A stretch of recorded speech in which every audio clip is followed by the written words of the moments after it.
बेटा, क्या लिख रही हो यहाँ बैठकर? चलो खाना खा लो। मम्मा जी, ठीक है मम्मा, मैं अभी आती हूँ, आप जाएं। बेटा, मेरे साथ ही चलो। नहीं मम्मा, बस मैं अभी आई, थोड़ा सा होमवर्क रह गया है। ठीक है बेटा, जल्दी आना। 12 साल की पीहू अपने दादा दादी के लिए लेटर लिख रही थी। तभी वहाँ पीहू की मम्मा अंजलि आ जाती है और उसे खाने के लिए साथ चलने को बोलती है। पीहू अपनी मम्मा की आवाज़ सुनकर हड़बड़ा उठती है और जल्दी से अपना लेटर फाड़ कर छुपा देती है। पीहू को अपने मम्मी पापा के साथ आए हुए यहाँ मलेशिया में 1 महीना गुजर चुका है। उसको उसके माता पिता उसके दादा दादी से दूर ज़बरदस्ती मलेशिया लेकर आए हैं, जिनकी याद में अक्सर पीहू लेटर लिखने बैठ जाती है। उधर दिल्ली में पीहू के दादा दादी उसकी याद में दिन रात रोते रहते हैं। उनका बेटा मोहित और बहू अंजलि उनकी पोती को उनसे दूर लेकर चले गए। पीहू में अपने दादा दादी की जान बसती है और दादा दादी में पीहू की। भगवान ऐसी औलाद किसी को ना दे जो बुढ़ापे में उनको उनके बचपन के रूप में मिले पोता पोती का प्यार ही उनसे छीन ले। उषा देवी की पड़ोसन कमला देवी उषा देवी जी को देने आए सांत्वना में उन्हें ये बात बोलती हैं। उषा देवी की आंखों में हर पल केवल आंसू ही रहने लगे। वहीं पास बैठे उषा देवी के पति सतीश कुमार जी को पड़ोसी कमला देवी के पति राकेश जी सांत्वना दे रहे थे। तुम्हें भी अपने साथ मलेशिया ले जाते तो कम से कम आज तुम दोनों को इतना दुख तो ना होता पीहू से दूर होने का। अब कर भी क्या सकते हैं जब बच्चों को अपनी ही मर्जी करनी है तो। सतीश जी दुखी मन से राकेश जी को जवाब देते हैं। फिर दोनों पड़ोसी दंपति अपने घर चले जाते हैं। सतीश जी और उषा देवी जी अब घर में बिल्कुल अकेले थे। जब पड़ोसी दोस्त उनके पास आकर उनके जख्मों पर मरहम लगा देते तो थोड़ी देर के लिए वे जख्म भर जाते थे। उनके जाने के बाद वही जख्म फिर से उभर आते थे। यह जख्म उनका अपना बेटा बहू देकर गया है, जो उनकी जान उनकी पोती को उनसे दूर ले गए। मोहित सतीश और उषा देवी जी की इकलौती संतान है, उनका इकलौता सहारा। दोनों बुजुर्ग पीहू के जाने के बाद उसके सदमे में बहुत ज़्यादा कमज़ोर हो गए। दोनों घर का काम निपटाते और अपनी छोटी सी किराना की दुकान से अपना खर्च पूरा करते थे। उषा देवी पीहू का सब सामान निकाल कर बैठ जाती हैं। उसके फ़ोटो एल्बम, कपड़े, जूते, एक्सेसरीज, बैग इत्यादि। दोनों बुजुर्ग उसे देखकर रोने लगे। फ़ोटो में अपने बेटे मोहित को देखकर और ज़्यादा रोने लगे। दोनों ने एक दूसरे को संभाला और फिर अपने बेटे की बातें करने लगे। मोहित इतनी मन्नतों से शादी के 6 साल बाद हुआ था। कोई मंदिर, मस्जिद, गुरुद्वारा, चर्च नहीं छोड़ा जहां हमने मन्नत न मांगी हो। और जब मोहित ने जन्म लिया, हमने पूरी गली में मिठाई बंटवाई। जब मोहित 4 साल का था और उसे चोट लग गई थी तो हम दोनों कितना घबरा गए थे, मानो अभी दिल का दौरा पड़ जाएगा। हमारी इतनी हैसियत भी नहीं थी, लेकिन उसे दुनिया की हर खुशी दी, हर अरमान पूरे किए, चाहे कैसे भी करके किए। जब भी कोई ख्वाहिश जताई उसने तभी पूरी कर दी। दुकान की आमदनी कम होने के बावजूद दोनों ने अलग से नौकरी करके उसे दिल्ली के टॉप स्कूल में पढ़ाया, फिर अच्छे कॉलेज में पढ़ाया। अपने खर्चों में कमी कर करके उसकी हर तमन्ना पूरी की और वह नौकरी में लगकर हमें भूल गया। फिर वो इतना बड़ा हो गया कि हम उसके सामने छोटे हो गए। अपनी मर्जी से शादी की। शादी के बाद तो जैसे हम उसके लिए इस दुनिया में हो ही ना। अंजलि कैसे उसको अपनी बातों में फंसा लेती थी। जो हम सारी उम्र उसके माँ बाप होकर नहीं कर सके, वो एक चुटकी बजाकर कर देती थी। पत्नी की हर बात को पानी देता था। हम उसकी खुशी के खातिर हर बात बर्दाश्त करते गए। कोई नहीं, बच्चा है हमारा। उस दिन जब मैंने बहू को बोला कि अंजलि बेटा, अपने कमरे की तो साफ सफाई कर लिया करो, तो कैसे तिड़क गई थी। उषा देवी ने सोचते हुए कहा। और दोनों बुजुर्ग अपनी यादों के साए में खोए हुए बतियाते जा रहे थे। अंजलि का व्यवहार दिन प्रतिदिन खराब होता जा रहा था। बात बात पर तिड़क पड़ती थी। सतीश जी पूरा दिन दुकान पर रहते, शाम में घर आते। दुकान घर से बस थोड़ी दूरी पर ही थी। जानबूझकर मोहित के नौकरी से आने से पहले वह काम में लग जाया करती थी और मोहित को ऐसा दिखाती कि सब काम मैं ही कर रही हूँ। मोहित उसे बोलता। तो बस भी करो अंजलि, सुबह किचन में ही देखकर गया था तुम्हें और अब आया हूँ तो भी किचन में ही हो। अब आराम करो। और अपनी माँ को बोलता कि माँ, आप अंजलि का हाथ क्यों नहीं बटाती हैं उसके काम में। उषा देवी के कुछ बोलने से पहले ही उनकी बात सुने बिना ही मोहित चल देता था।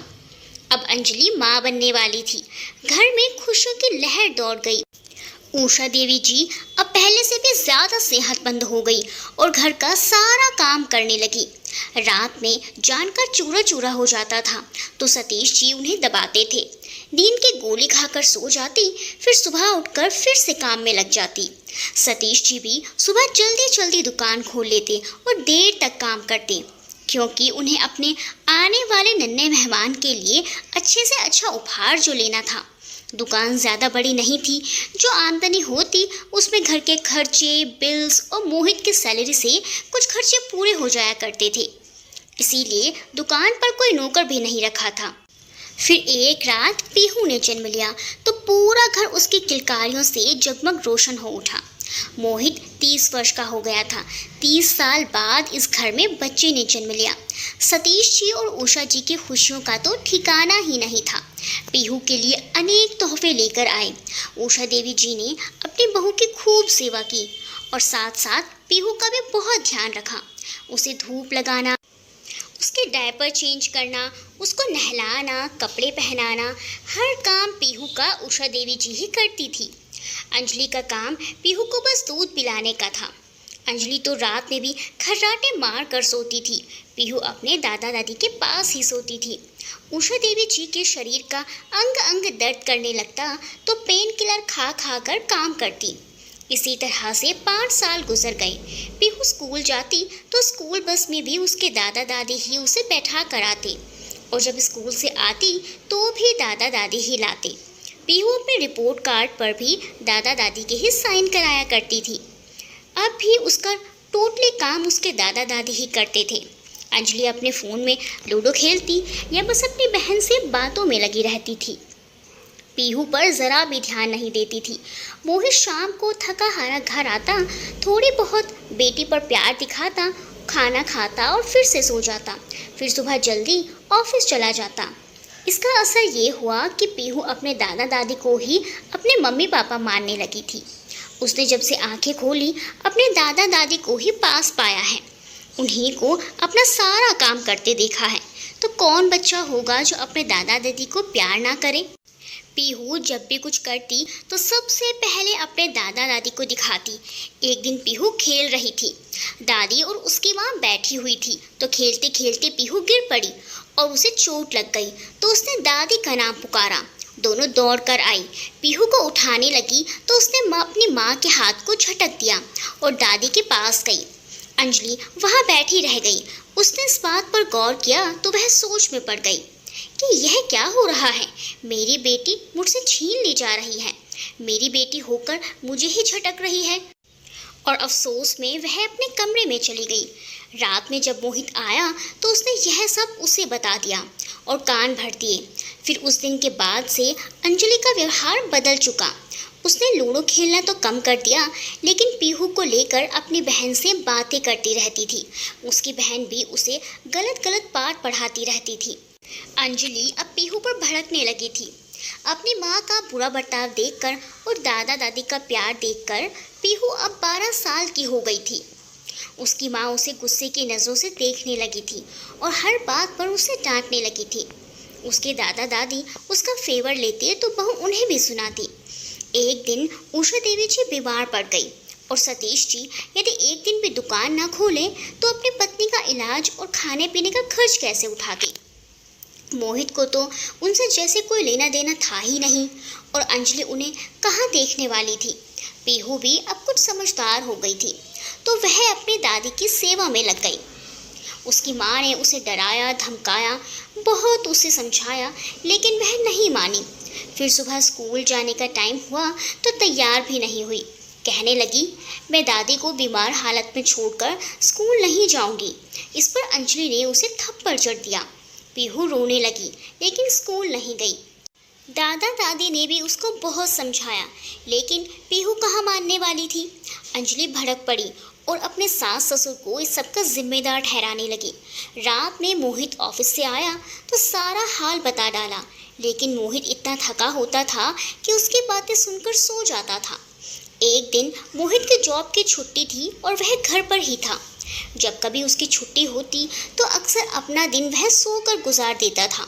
आज जब घर पर था तो सोया नहीं, फ़ोन पर किसी से बात कर रहा था तो उसकी नज़र पीहू पर पड़ गई तो मोहित को झटका लग गया। फ़ोन हाथ से नीचे जा गिरा। वो देखता है कि उसकी बेटी पीहू उसकी बूढ़ी माँ के सर में तेल डालकर मालिश कर रही है और तभी वहाँ अंजलि भी आ जाती है और अपने पति को ऐसे देखती है तो कहती है कि अब आंखें क्यों खुली रह गई आपकी? जब मैं आपको बताती थी तब तो आपके आँख कान मुंह सब बंद हो जाते थे। अब देखो अपनी आंखों से अपनी बेटी की करतूत। मोहित गुस्से में अपने कमरे में चला जाता है। पीछे पीछे अंजलि भी जाकर आग में घी डाल देती है। मोहित उस दिन पीहू की सब हरकत देखता है कि मैं आज घर पर हूँ, मेरा ख्याल नहीं, अपनी माँ का ख्याल नहीं, लेकिन उन दोनों का है। बेटी हमारी और हो गई उनकी। पीहू अपने दादा दादी के साथ खूब हंसती खेलती है। मोहित अब उसी को देखे जा रहा था। उसे ये सब देखकर बर्दाश्त नहीं हो रहा था कि इसका फ्यूचर क्या होगा ऐसे। उसने इतना बैंक बैलेंस कर लिया था कि कहीं और शिफ्ट होकर अपना काम भी कर सके और आराम से अपना जीवन यापन कर सके। उसने और अंजलि ने बाहर जाने की तैयारियां शुरू कर दी। बिना किसी को बताए चुपचाप सारी तैयारियां पूरी कर ली और एक रात पीहू को बोल दिया कि हम कल मलेशिया जा रहे हैं। पीहू खुश हो गई। वो तो बच्ची थी, उसे क्या पता था कि पूरा परिवार नहीं, केवल उसके माता पिता और वो जा रहे हैं। वह दौड़ी दौड़ी अपने दादा दादी के पास गई और कहने लगी, आप लोगों की सब तैयारियां हो गई हैं ना? तो दादा दादी चौंक गई कि कैसे तैयारी। जब पीहू ने उन्हें बताया तो उनका दिल बैठ गया। उन्होंने पीहू से कहा, बेटा तुम जाओ, हम यहीं रहेंगे। उन्होंने अनेक बहाने बताए पीहू को, लेकिन पीहू कुछ सुनने को तैयार ही नहीं हुई। एक बार तो दौड़ी दौड़ी अपने माता पिता के पास जाती, उनसे कहती कि मुझे यहीं रहना है या दादा दादी को भी साथ लेना है। फिर दौड़ी दौड़ी दादा दादी के पास जाती। जब भी पीहू की बात किसी ने नहीं मानी तो पीहू ज़ोर ज़ोर से रोने लगी और अपने दादा दादी के गले लग गई। दादा दादी भी रोने लगे। उनके कलेजे का टुकड़ा उनसे दूर किया जा रहा था। उन तीनों का दिल तेज गति में दौड़ रहा था। एक दूसरे से बिछड़ने का गम उन्हें तोड़ रहा था, लेकिन मोहित और अंजलि का दिल यह सब महसूस ही नहीं कर पा रहा था। यदि दादी के सिर में तेल डालकर 12 साल की पोती ने मालिश कर भी दी तो कौन सा पाप कर डाला था, जो इतनी बड़ी सज़ा उन तीनों को दूर करके दी जा रही थी। और रोते रोते तीनों सो गए। सुबह सवेरे अंजलि और मोहित पीहू को दादा दादी से ज़बरदस्ती अलग करके रोते हुए बुजुर्गों को छोड़कर बदहवास पीहू को रोते हुए लेकर घर से निकल पड़े। दोनों बुजुर्ग एक दूसरे से लिपट कर रोते रहे। पीहू के बिना उस घर की दीवारें भी रो रही थी। उस घर की सारी खुशियाँ अब मातम में बदल गई थी। बेटा गया, बहू गई, इसका गम तो जो था वो था ही, लेकिन पोती को ले जाकर उन दोनों ने वो पाप किया है जिसकी माफ़ी भगवान के पास भी नहीं है। आज पीहू को गए हुए 1 महीना गुजर गया, लेकिन उसके जाने का दर्द दिल से कम ना होता था। जो जान उन दोनों के बीच थी वो भी निकली जा रही थी। आज भी दोनों उसका सामान देखकर बहुत रो रहे थे और अपनी बेबसी लाचारी का मातम मना रहे थे और बेटे के जीवन को याद कर रहे थे कि यही बेटा है वो जिसके लिए इतनी मुसीबतें उठाई हैं। कोई शिकवा शिकायत नहीं की कभी, मगर यह अच्छा नहीं किया उसने। बातें करके अपने आंसू साफ किए और काम में लग गए। दोनों के हाथ पांव भी कांप रहे थे, लड़खड़ा कर चल रहे थे। ऐसे ही पीहू को याद कर करके रोते रोते दिन गुजरते गए। उधर मलेशिया में पीहू रोज़ अपने दादा दादी के लिए लेटर लिखती, फिर मम्मी पापा के डर से फाड़ कर छुपा देती थी। धीरे धीरे पीहू का सदमा बढ़ता गया, जो उसके दिल को और कमज़ोर बना रहा था। वह किसी से कुछ न कहती, कुछ न सुनती, गुमसुम रहने लगी और दादा दादी की पहनाई हुई घड़ी देखती रहती। दिन प्रतिदिन उसकी सेहत गिरती ही जा रही थी। अब उससे स्कूल भी नहीं जाया जाता था। मोहित और अंजलि को समझ नहीं आ रहा था कि हो क्या रहा है। उन्होंने पीहू से बात भी की, लेकिन पीहू कुछ बोलती ही नहीं थी। उसकी फूलों जैसी कोमल सूरत मुरझाने लगी। उसकी आंखों के नीचे काले घेरे आने लगे। उसके रेशम जैसे बाल झड़ने लगे। उसका शरीर दुबला होता जा रहा था। मोहित और अंजलि को पीहू की बहुत चिंता सताने लगी। फिर एक दिन ऐसा आया कि पीहू अचानक बेहोश होकर गिर पड़ी। मोहित और अंजलि जल्दी जल्दी डॉक्टर के लेकर गए। डॉक्टर ने चेक किया तो डॉक्टर बोला कि सदमा ले रही है बच्ची किसी बात का। यदि यही हाल रहा तो जल्दी ही यह इस दुनिया को छोड़ देगी। यह सुनकर मोहित और अंजलि के पैरों तले जमीन निकल गई, क्योंकि उन्हें अच्छे से मालूम था कि किस बात का सदमा ले रही है हमारी बच्ची। पीहू को घर लेकर आए और अब वह समझ चुके थे कि यदि कुछ दिन और इसे इसके दादा दादी से दूर रखा तो हमें छोड़ देगी। इस बात को सोचकर दोनों बहुत रोने लगे। अंजलि को याद आया कि हमेशा अपने स्टडी रूम में पीहू कुछ लिखती रहती है। वह दौड़कर गई तो उसने वहां से बहुत सारे लेटर मिले जो वह दादा दादी के लिए लिखा करती थी। वह उठाकर मोहित को दिखाती है। मोहित पढ़ता है, डियर दादा दादी, तुम थे तो ये दुनिया कितनी प्यारी लगती थी। तुम नहीं हो तो ये दुनिया कितनी गंदी लगती है।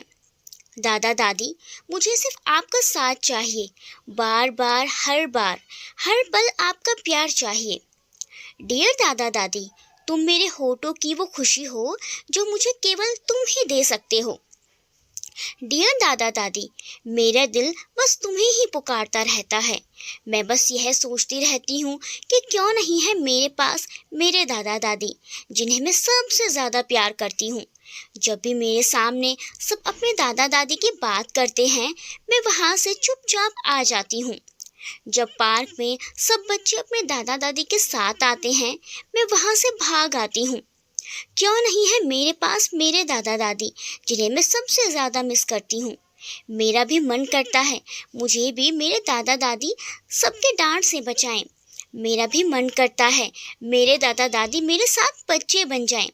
मेरा भी मन करता है मेरे दादा दादी मुझे कहानियाँ सुनाएं। मेरा भी मन करता है कि मेरे दादा दादी मेरे पास आ जाएं। डियर दादा, पढ़ते पढ़ते मोहित की आंखों से आंसू बहने लगते हैं। लेटर भी गिर जाते हैं। अंजलि भी रोने लगती है। कहते हैं कि हम खुद अपनी बच्ची का गला घोट रहे थे। उसको तिल तिल के मरने के लिए छोड़ दिया था।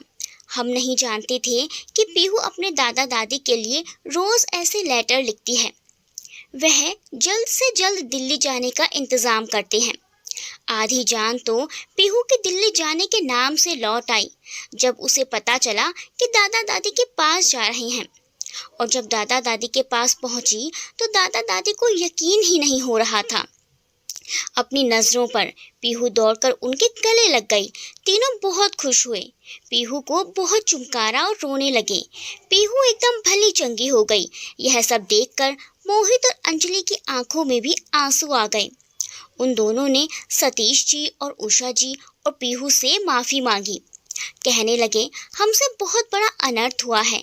यदि पीहू को कुछ हो जाता तो हम जीते जी मर जाते, कभी अपने आप को माफ़ नहीं कर पाते। और इसी बीच हमें यह भी एहसास हो गया कि माता पिता के दिल पर क्या गुजरती है जब उनकी औलाद उनसे दूर हो जाती है।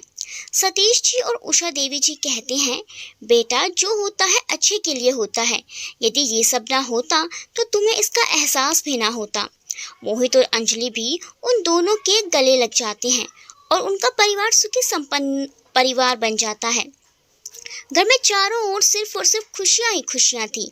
फिर 4 महीने बाद अंजलि बेटे को जन्म देती है, जो उनकी खुशियों में 4 चांद लगा देता है। सतीश और उषा देवी जी खुद को बहुत धनी मानने लगे। बेटा मिला, बहू मिली, पोता मिला, पोती मिली। पोता पोती अपने दादा दादी की जान होते हैं और दादा दादी अपने पोता पोती की जान होते हैं। इसीलिए उनके शरीर से कभी भी उनकी जान को जुदा करने का पाप ना करें। बच्चे और बुजुर्ग एक समान होते हैं, किसी से कुछ नहीं कहते, लेकिन अंदर ही अंदर घुटते रहते हैं। उनके जज्बातों को समझें और उन्हें अत्यधिक प्यार दें।